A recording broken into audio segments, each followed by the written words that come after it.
आप देख रहे हैं JN न्यूज और मैं हूं आपकी मेजबान सुंबल ज़िया।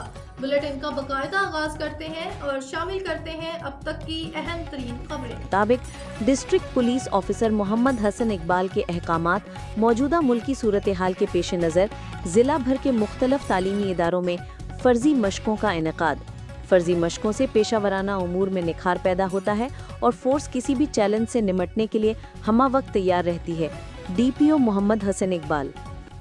तफसीलात के मुताबिक वज़ीर आला पंजाब के विजन महफूज पंजाब के पेश नज़र और district police officer Mohammad Hasan Iqbal की हिदायत के मुताबिक मौजूदा मुल्क की सूरत हाल व बढ़ते हुए सिक्योरिटी खतरात के पेश नज़र ज़िला भर के मुख्तलिफ तालीमी इदारों में फ़र्जी मशकों का इनेकाद किया गया।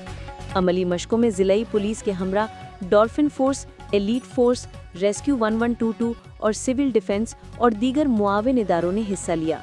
इमरजेंसी सायरन बजाए गए और पुकार 115 पर कॉलिंग की गई, जिसके जवाब में ज़िलाई पुलिस, एलीट फोर्स और डॉल्फिन फोर्स ने बर वक्त पहुंचकर कार्रवाइयां अमल में लाते हुए फर्जी दहशतगर्दों को गिरफ्तार करने का अमली मुजाहरा किया।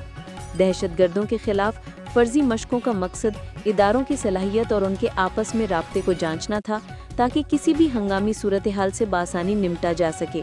फर्जी मशकों में हिस्सा लेने वाले पुलिस अफसरान, जवानों व दीगर मुआविन इदारों को इंसदाद के हवाले से मुकम्मल ब्रीफ किया गया।